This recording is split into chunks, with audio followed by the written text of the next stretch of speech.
আল্লাহর নবী আকাশের চাঁদ দু টুকরা করেন নাই? কোন কুঠার দিয়ে করছিল? কুঠার ছিল, কুড়াল দিয়ে করছিল, বন্দুকের গুলি দিয়ে করছিল, পারমাণবিক বোম দিয়ে করছিল, কি দিয়া? সাআতি শাজারুন তাকাল হাজারু শাকাল কমারু বিইশারাতিহি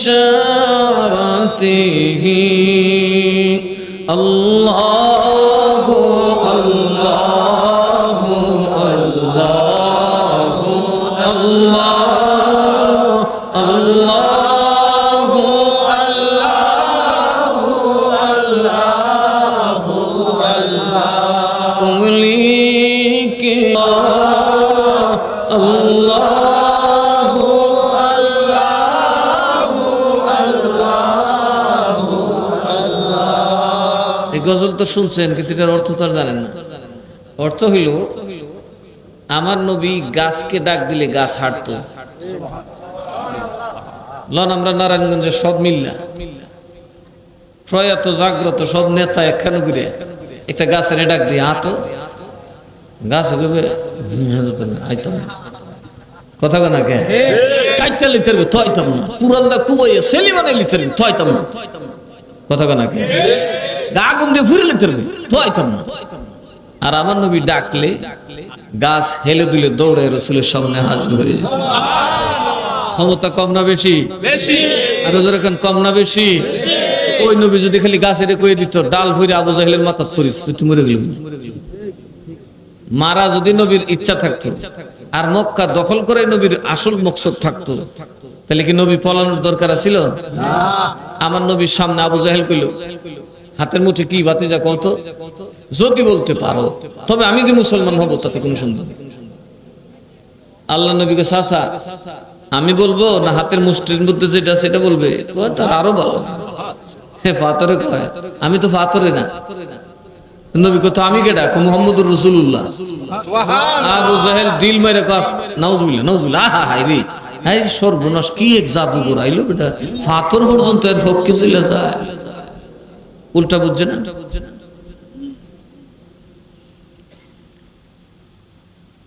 বললে এবার আকাশের চাঁদ দু টুকরা করো। আল্লাহর নবীজি আঙ্গুল মোবারক দিয়ে ইশারা দিলেন, চাঁদ দু টুকরা হয়েছে কিনা? তাহলে বলুন নবীজি কি শক্তির জন্য ভাগছিলেন? কি বলেন? আচ্ছা, নবীর একজন সাহাবী আছে মাওলা আলী, আছে না নাই? আসুন, উনি কে ছিলেন? আল্লাহ নবীর সাহাবী, খলিফায়ে রাশেদের একজন, আবার আহলে বাইতের সদস্য, ঠিক না? এই দুনিয়ার শ্রেষ্ঠ নারীর স্বামী, পবিত্র নারীর স্বামী, উম্মতের অভিভাবক মাওলা আলীউল মুরতাদা রাদিয়াল্লাহু তাআলা। উনি যখন যুদ্ধে গেলেন, ইহুদিদের একটা দুর্গ ছিল যেটা কেউ জয় করতে পারে নাই। আল্লাহর নবী যখন চ্যালেঞ্জ করলেন, ইহুদিরা হাসতে লাগলো, মুহাম্মদের নাই ঢাল তলোয়ার, নাই সেনাবাহিনী, কি কয় কিনা। ওরা একটা কথা বলে, হাতি ঘোড়া গেল তল, পিঁপড়ায় কয় কত। আমার নবীকে সময় হইলে বুঝবা। যুদ্ধ করতেছিলেন নবীজি, 16 দিন যুদ্ধ চলছে।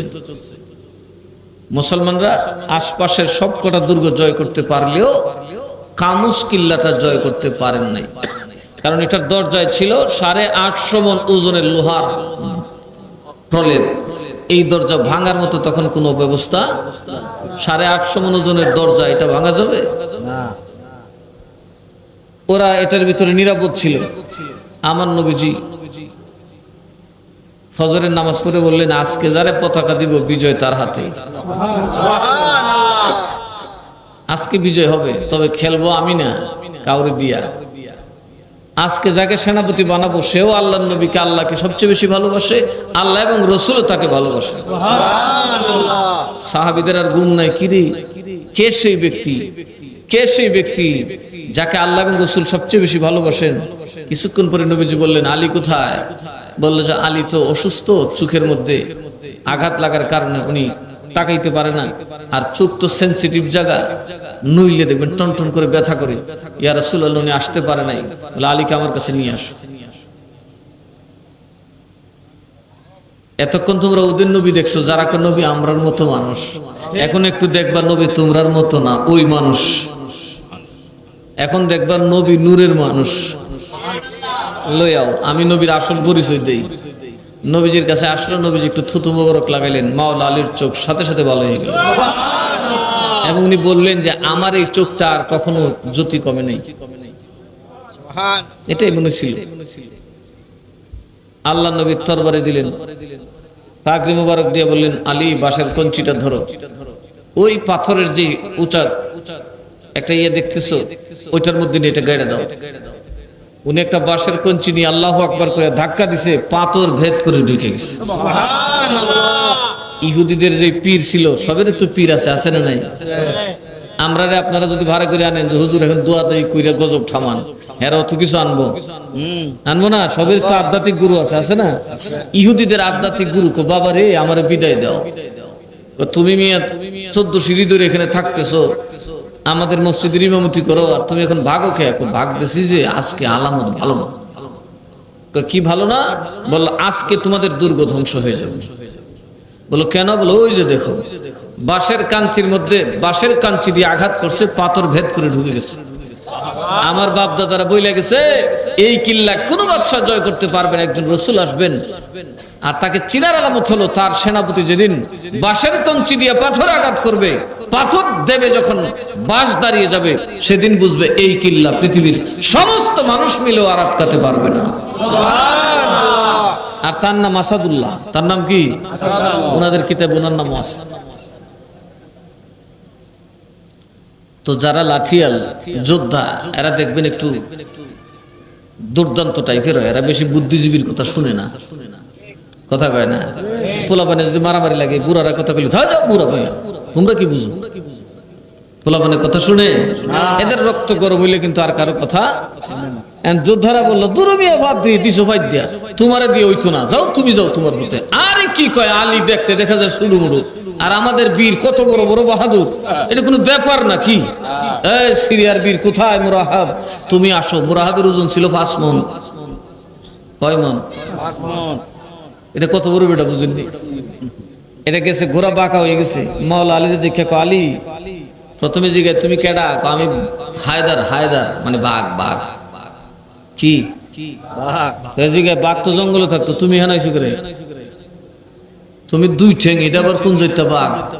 রাত্রে যে স্বপ্নে দেখছো তোমারে ঘাড় মটকাইয়া খাইছে, আমি এই বাঘ। কারণ সে স্বপ্নে দেখছিল শিকার করতে যাইতেছে, জঙ্গলে যাওয়ার পরে বাঘে দুইটা তার ঘাড় ছিঁড়া হয়েছে। তার স্বপ্নের খবর হযরত আলী জানে কি জানে না? একটা আঘাত করছে, মুরাহাব 2 টুকরা হয়ে গেছে, তার ঘোড়াটা 2 টুকরা হয়ে গেছে। ইহুদিরা ডরে যাইয়া দরজা লাগায় কয় এখন আইও। মাওলা আলী কয় আমি তো আর দরজায় কোনো কিছু দেখিনি, আমার ডাল ভাঙছে 2টা। শেষে ভাবলাম এই দরজাটা টান দিয়ে ডাল বানাইলাম। উনি বাম হাত দিয়ে টান দিছে, খুললা এসে পড়ছে ওনার হাতে। 850 মণ যুদ্ধ করছে, ফালাই দিছে। ইহুদিরা পলাইছে, সারেন্ডার করছে যে এইরকম গজবের সাথে আর যুদ্ধ করে মারা যেত। এটা কি সম্ভব নাকি? বাম হাত দিয়ে 850 মণের দরজা উড়াইয়া ফালাই দিছে। ওরা বললো আমরা আপনার তসলিম করলাম, আত্মসমর্পণ করলাম। নবীজি জোহরের নামাজ পড়ে বললেন আলী তুমি কি এটা উঠাইতে পারবে? কও নবী আমি তো সবের সামনে ঘুরাইছি। যাই উঠাও। উঠবে না, 70 জন দিছে, আরো 140 হাত লইয়া উঠাও, কোথাও পারি না। নবী কয় আমি এমন এক জিনিস, যার সাথে আমি আছি তার পাওয়ার অনেক বেশি, আর যার সাথে আমি নবী নাই, শুধু দাড়ি টুপি আর পাগড়ি আছে, এর কোনো পাওয়ার। এই যে জয় করলেন, তো নবীর কাছে আলী ছিল কি ছিল না? আলী যদি কইতো আবু জাহেলের দৌড়ে একটা ঢিল মারুন বামাতে দৌড়ে, আলীর উপায় থাকতো। কিন্তু নবীজি ক্ষমতা দেখান নাই, কারণ নবীজি ক্ষমতা দেখাতে আসেন নাই। নবী আসছিলেন আমার আপনার মতো দুর্ভাগাকে মানুষ বানানোর জন্য, জান্নাতি বানানোর জন্য, আল্লাহওয়ালা বানানোর জন্য। মুসলমান ক্ষমতা চর্চা করে না, মুসলমান চর্চা করতে হবে দ্বীনের। এখন আমরা মনে করি জোরজার,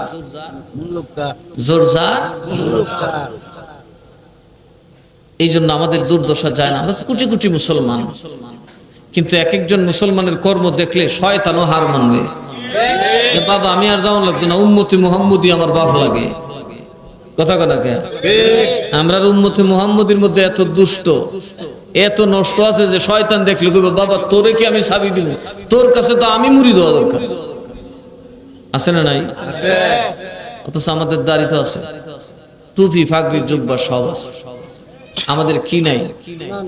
আমাদের ভিতরে যে শিক্ষা, আমাদের নফস, যার প্রভাবে আমরা শয়তানের বড় ভয়ে পরিণত হয়েছি, ওই নফসের উপর আমাদের কোনো কন্ট্রোল নাই। এই নফসের উপর কন্ট্রোল আনার জন্য মূলত আউলিয়া কেরাম আমাদেরকে বিভিন্ন তাসবিহ, তালিল, তাওয়াজ্জু, বিভিন্ন শিক্ষা প্রশিক্ষণ দিয়ে থাকেন। এর প্রথম ধাপ হলো এই মাহফিল। ওলামায়ে কেরাম ওয়াজ করবে, আপনারা শুনবেন। এরপর আবার খাস মাহফিল আছে, বুজুর্গদের সাথে বসবেন, তাদের তালিম নেবেন। আপনি মনে রাখবেন, বাজারে যদি শুটকির দোকানে আপনি বসেন, শুটকি কিনতে হবে, না কিনে বাড়িতে যাবেন, আপনার স্ত্রী ঠিকই জিজ্ঞেস করবে ব্যাগের ভিতর শুটকি নাই, আপনার জামাই শুটকির গন্ধ করে কেন? কথা বলো, একটু বসবেন, বসে দেখেন। আধা ঘন্টা বসে যদি গপ্পচারি করতে পারেন শুটকিওয়ালা বন্ধুর কাছে, আপনি বাড়িতে গেলে আপনার জামা ধরে আপনার মাইয়া খালি দৌড় দিব, পিচ্ছি থাকলে, আব্বাই তুমি কোত্থেকে গাইছো? আপনি শুটকি কিনলেন না, শুটকির গায়ে হাত দিলেন না, বসে রইলেন, লাগছে কিনা? ঠিক আপনি যখন দুনিয়াদারদের সাথে চলবেন, আপনি যখন ক্ষমতা চর্চাকারীদের সাথে চলবেন, আপনি যখন জালিমের সাথে চলবেন, আপনি যখন দুষ্ট মানুষের সাথে চলবেন, কখন যে আপনি দুষ্ট হবেন নিজেও টের পাবেন না। আপনি মাথায় টুপি লই যে কারে কোন সময় সর মারবেন নিজে বলতে পারবেন, কখন যে কারে খুন করবেন নিজে বলতে পারবেন। আর আতরের দোকানদার যিনি, তার সাথে একটু দোস্তি করে তার ঘরে একটু বসবেন, আধা ঘন্টা চা খাবেন, একটু গপ্পচারি করবেন, এক ফোঁটা আতর আপনার গায়ে লাগাতে হবে না। দেখবেন আপনি রাস্তা দিয়ে গেলে সবাই ফিরে চাইবে, কি এত আদর করতে দিল। কথা কন।